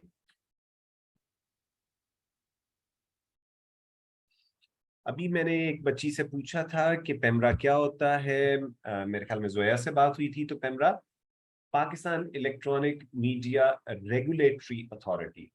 ये जहन में रखें कि जितने भी रेगुलेटर्स होते हैं, OGRA oil and gas regulatory authority, अभी ये कहा गया है कि हमारा State Bank is a regulatory authority. It is not like another bank. It is a regulator. जितने भी regulators हुआ करते हैं वो independent होते हैं and they are not the tools in the hands of the governments या states. उनके हाथों में नहीं होते हैं, उनके कंट्रोल में नहीं होते, नहीं होने चाहिए।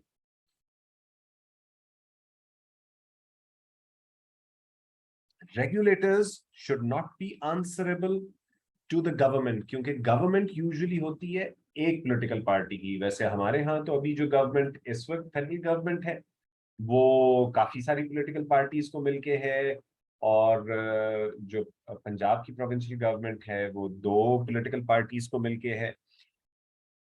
लेकिन पंजाब में बहुत सारी पॉलिटिकल पार्टीज हैं जो ऑपोजिशन में हैं, फेडरल सेंटर में बहुत सारी पॉलिटिकल पार्टीज हैं जो ऑपोजिशन में है, या एक पॉलिटिकल पार्टी जो ऑपोजिशन में है। तो जो रेगुलेटर हुआ करता है वो किसी भी फील्ड का हो, ऑयल एंड गैस का हो, इलेक्ट्रॉनिक मीडिया का हो, it should be answerable to the parliament, not to the government. इस पॉइंट को पल्ले बांध लो, आज का शायद सबसे इंपॉर्टेंट पॉइंट है ये कि regulator should be answerable to the parliament, not to the government. Government एक पॉलिटिकल पार्टी या एक रूलिंग कोalition का नाम होता है, और अगर रेगुलेटर उनके कंट्रोल में हो, उनको आंसरेबल हो, उनको उन्हीं को अकाउंटेबल हो, तो फिर तो वो ऑपोजिशन के खिलाफ ही उसे इस्तेमाल करेंगे। पेमरा में जो हुआ है वो इसलिए हुआ है कि हमारे यहाँ रेगुलेटर अभी तक इवॉल्व होके इस अंडरस्टैंडिंग पर नहीं आए कि regulators are independent of government influence. They should be independent of government influence. Regulators should be answerable to the parliament. Parliament पूरी की पूरी उन्हें कॉल करके चेयरमैन पेमरा को बुला के पूछ सकती तुमने ऐसा क्यों किया है। लेकिन यहां पर क्योंकि बना तो दिया, नाम तो रेगुलेटरी अथॉरिटी कह दिया, रेगुलेटर कह दिया उन्हें, लेकिन actually they are tools in the hands of the government और in the hands of certain agencies. आपकी इंटेलिजेंस एजेंसीज उसमें जब आपने कह दिया कि ये इंडिपेंडेंट है लेकिन इंडिपेंडेंस उन्हें दी नहीं, तो उनके ऊपर वही जो आपके रियल पावर्स हैं, पावर्स दैट बी आपके मुल्क में जो असल पावर व्हील करने वाले इदारे या एंटिटीज हैं, वही इनको चलाना शुरू कर देंगे। तो पेमरा, ओगरा, स्टेट बैंक, जितनी रेगुलेटर्स हैं, they have to be independent, answerable to the parliament, not to the sitting government. तो ये वाला जो है, अब क्योंकि it has to be answerable to the parliament, तो ये वाला पेमरा, इसकी कॉम्पोजिशन भी वो it should not be determined by the sitting government. जो पेमरा के अंदर सोसाइटी के सारे ग्रुप्स की रिप्रेजेंटेशन होनी चाहिए। एक तो जो सिटिंग गवर्नमेंट की कोalition की जो पॉलिटिकल पार्टीज हैं उनके 2-3 मेंबर्स हों, जो ऑपोजिशन की पॉलिटिकल पार्टीज हैं उनके भी इक्वली उतने ही मेंबर्स होने चाहिए।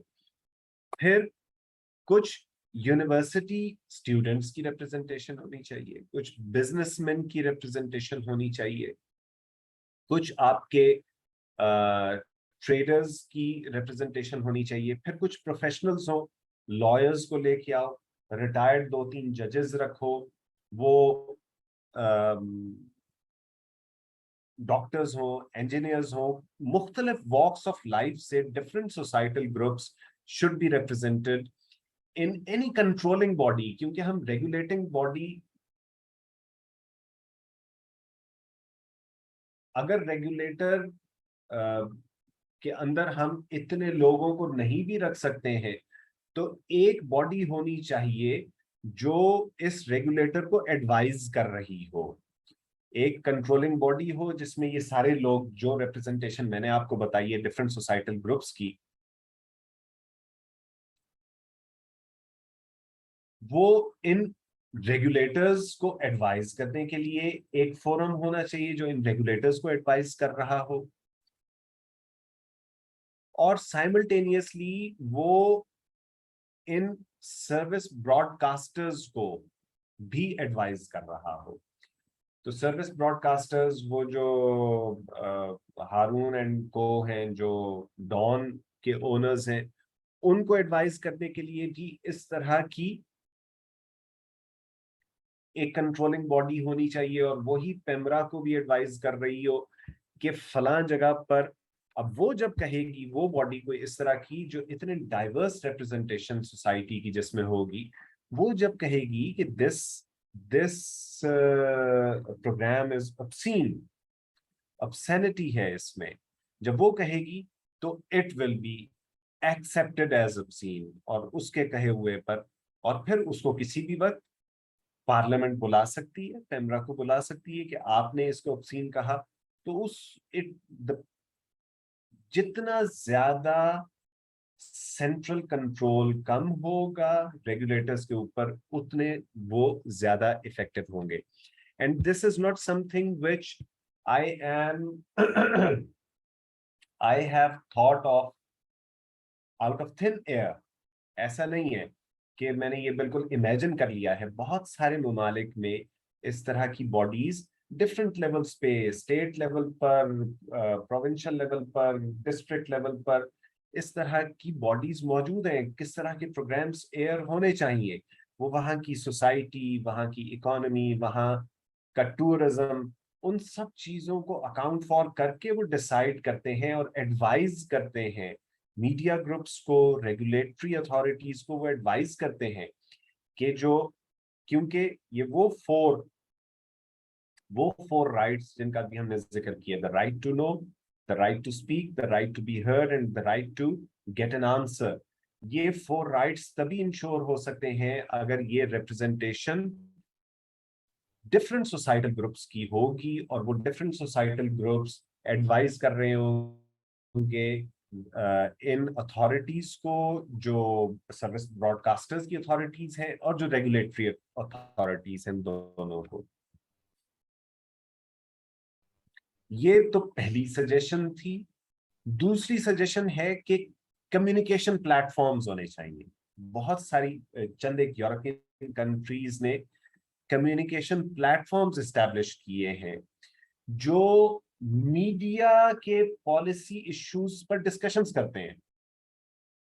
कुछ ब्रॉडकास्टर्स वो खुद वो प्लेटफॉर्म मुहैया करते हैं, और कुछ जगहों पर रेगुलेटरी अथॉरिटीज जो हैं वो कहती हैं ब्रॉडकास्टर को कि जी आपने ये डिस्कशन करवानी है कम्युनिकेशन प्लेटफॉर्म जो है पॉलिसी इश्यूज पर, कि विच policy should a particular service broadcaster, a particular news channel, a particular entertainment channel, आपकी पॉलिसी क्या होनी चाहिए, उसके लिए कम्युनिकेशन प्लेटफॉर्म्स होने चाहिए।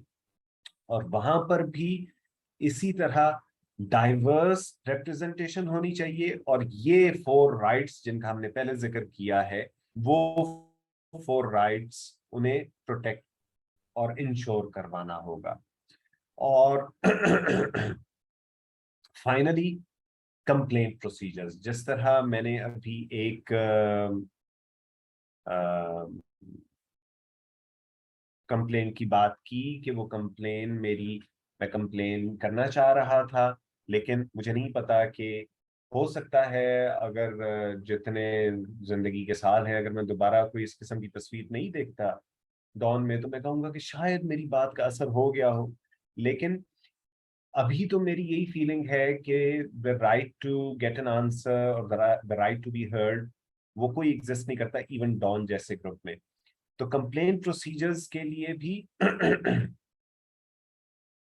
मीडिया कंपनीज बजाते खुद पहले तो वो कंप्लेंट प्रोसीजर्स को इंश्योर करें कि ये कंप्लेंट आई है, और उसका एक मैकेनिज्म मीडिया कंपनीज को खुद बताना चाहिए। इलेक्ट्रॉनिक मीडिया, अभी तो everything is online, electronic media के लिए भी कंप्लेंट प्रोसीजर ऑनलाइन, वो हर मीडिया ग्रुप के ऊपर। और ये चीज जो है, जो हमने पहले एक कंट्रोलिंग बॉडी का जिक्र किया था जिसमें डाइवर्स रिप्रेजेंटेशन होगी, ये वो इंश्योर करवा सकते हैं कि हर मीडिया ग्रुप, हर ब्रॉडकास्टर वो एक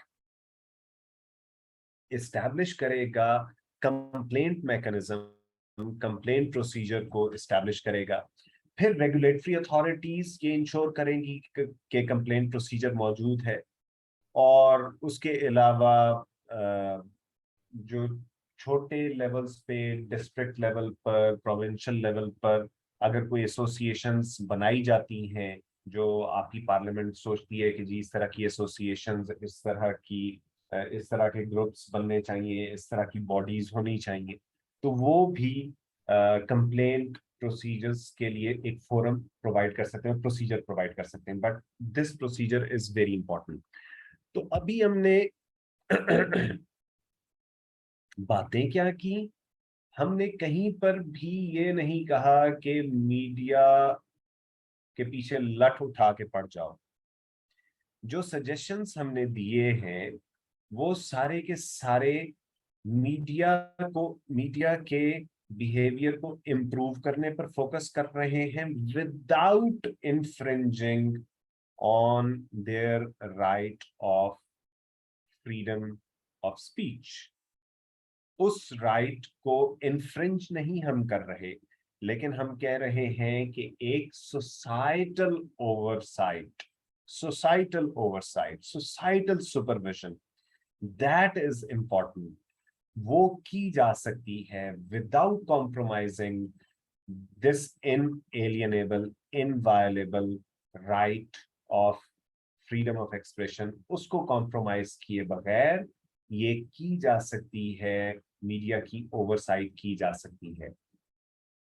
तो जो हमारे यहाँ हो रहा है वो जाहिर है कि वो कहीं पर भी civilisation, constitutionalism, rule of law, legal finesse, किसी भी लिहाज से वो ठीक नहीं है। This should not be happening.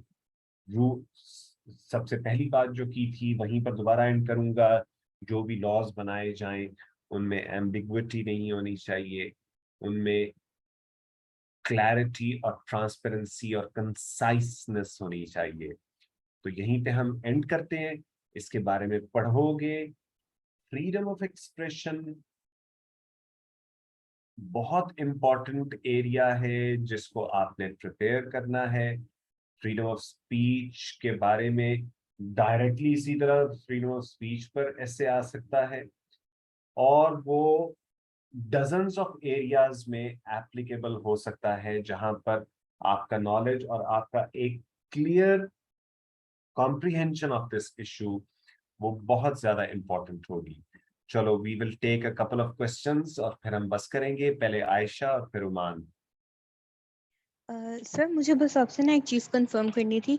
वो मैंने एकेडमी को पीएससी का पेपर अपना भिजवा दिया था, मुझे बस कंफर्म करना था कि वो आप तक पहुंच गया। उत्तर मेरे पास ना परसों पहुंचे। एक बड़ा पैकेट पहुंचा है जो मैंने अभी तक खोल के नहीं देखा। अब उन्होंने अगर आयशा का पेपर निकाल के बाकी सारे मुझे भेज दिए तो मैं उनके कान खींचूंगा, उनकी ये मजाल कैसे हुई ऐसा करने की। लेकिन पेपर्स मेरे पास आ गए हैं, अभी तक मैंने खोल के नहीं देखे। ये कमिंग वीकेंड पे मैं मार्क करूंगा। जी ओमान। जी सर, बस कंप्लेंट प्रोसीजर्स का जरा बता दे दोबारा से, इनमें मतलब इसकी डिटेल क्या थी?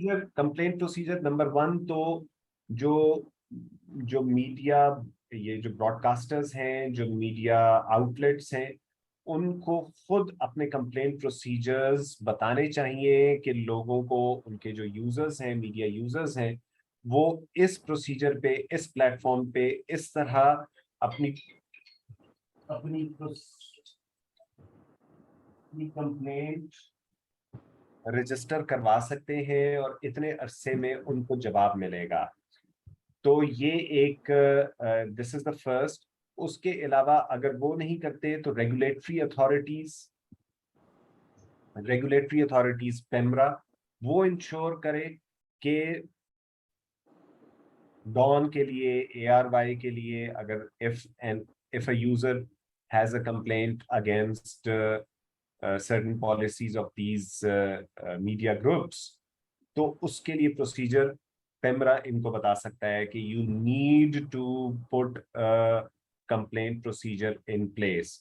और अगर वो ना हो तो वो जो मैंने एक सोसाइटल ओवरसाइट की एक बॉडी की मैंने बात की थी, जिसमें रिप्रेजेंटेशन एक कंट्रोलिंग बॉडी हो, जिसमें representation of people from different walks of life हो, उसके लिए वो बनाई जाए और वो पेमरा को एडवाइस करे या डिफरेंट जो ओनर्स ऑफ डिफरेंट चैनल्स हैं और मीडिया ग्रुप्स हैं उनको वो एडवाइस कर दे, तो किसी भी तरह हो, but the complaint mechanism, complaint procedure, complaint platform should be in place individually for each media group, and it should have the approval of the regulatory authority के वो कहें कि जी इस तरह एक complaint procedure होना चाहिए जिसमें right to know, speak, be heard and get a reply, ये तीनों जो हैं ये चारों राइट्स जो हैं वो प्रोटेक्ट होने चाहिए। जी राबिया। सर अभी आपने बात किया रेगुलेटरी अथॉरिटीज की, तो सर मेरा क्वेश्चन ये है, आपने कहा है कि जैसे PEMRA, OGRA, state Bank of Pakistan, ये सब रेगुलेटरी अथॉरिटीज हैं that are not answerable to the government but are answerable to the parliament. तो सर अगर ये इतनी autonomous है, then हम इतने अरसा से क्यों क्वेश्चन करते आए हैं कि स्टेट बैंक ऑफ पाकिस्तान की ऑटोनॉमी होनी चाहिए? अगर ये बाय लॉ प्रोटेक्टेड थी तो फिर जो इसके अगेंस्ट आर्गुमेंट्स देते हैं वो किन बेसिस पर देते हैं? नहीं, ये स्टेट बैंक की ऑटोनॉमी अभी हुई है। ये वाली जो अभी पीटीआई गवर्नमेंट ने इसकी ऑटोनॉमी का एक बिल पास किया था, ये अभी हुई है। इसको पहली दफा कानूनी तौर पे ये एक्नॉलेज किया गया है कि स्टेट बैंक इज ऑटोनमस, यानी it is a regulator and it is independent of government influence. What is wrong with that piece of legislation is that it has not been laid out anywhere that the state bank will be answerable to the parliament. समझियो मेरी बात, मैं कह ये रहा हूं कि ये तो इन्होंने कह दिया कि स्टेट बैंक इंडिपेंडेंट है, ऑटोनमस है, वो गवर्नमेंट को जवाब दे नहीं है। ये बात बिल्कुल ठीक है, वो होना भी नहीं चाहिए जवाब दे, लेकिन साथ उन्होंने ये नहीं कहा कि वो पार्लियामेंट को जवाब दे जरूर है। अगर वो गवर्नमेंट को जवाब दे नहीं है तो किसको जवाब दे होगा? सोचो ना जरा। उसी को जवाब दे होगा जो बैलेट बक्सों को भर देते हैं, और उसी को जवाब दे होगा जो वीगो भिजवा देते हैं, या फिर उसको जवाब दे होगा जो IMF के थ्रू हमारे बाजू मरोड़ सकते हैं। तो किसी ना किसी को तो जवाब दे होना चाहिए ना। कोई इदारा है तो किसी ना किसी को तो जवाब दे होना चाहिए। तो it should be answerable to the parliament, not to the sitting government. तो जो बात करते हैं कि इसकी ऑटोनॉमी नहीं होनी चाहिए थी स्टेट बैंक की, वो गलत बात करते हैं। स्टेट बैंक की ऑटोनॉमी होनी चाहिए थी, लेकिन ऑटोनॉमी का जो ड्राफ्ट है उसमें ये लिखा जाना चाहिए था कि it should be answerable to the parliament, not to the sitting government. जी अमार। सर कंप्लेंट मैकेनिज्म के साथ साथ सर फीडबैक मैकेनिज्म भी बहुत जरूरी है। Very good. सर फीडबैक अक्सर ऐसा होता है कि किसी लाइक कंपनी का या किसी भी चीज का एक कंप्लेंट मैकेनिज्म तो होता है, लेकिन जब वो कंप्लेंट अपने हिसाब से रिजॉल्व करते हैं तो उस पर जब फीडबैक दिया जाता है तो फीडबैक का कोई रिस्पॉन्स नहीं आता आगे से। लाइक अपने लिहाज से वो उस प्रॉब्लम को सॉल्व कर देते हैं। लाइक सिटीजन्स पोर्टल की अगर मैं एग्जांपल दूं तो अक्सर औकात ऐसा होता है कि कोई कंप्लेन वो अपने हिसाब से, अपने सेट पैरामीटर्स के हिसाब से अगर उसको फुलफिल कर दें और एंड यूजर अगर उससे सेटिस्फाइड ना हो तो अक्सर ऐसा होता है कि नेगेटिव फीडबैक देने के बावजूद कोई कांटेक्ट नहीं किया जाता या कोई रिस्पांस नहीं दिया जाता। बिल्कुल ठीक है, बिल्कुल ठीक है। तो एक फीडबैक तो वो है जो हमें मीडिया ग्रुप की तरफ से मिलेगा, जो हमारा right to get an answer, जो फोर्थ राइट था, उसमें पूरा हो जाता है।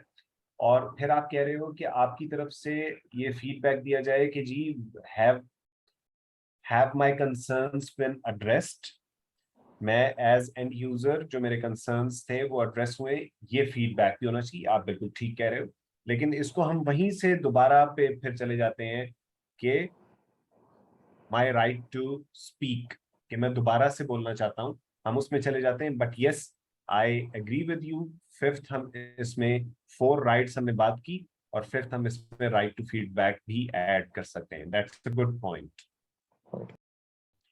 चलो जी, prepare this topic, prepare it well, and you will come prepared next time with history. अभी जो नए बच्चे आए हो, आप लोगों के साथ एक बड़ी बेसिक सी चंद एक चीजों की गप लगानी है।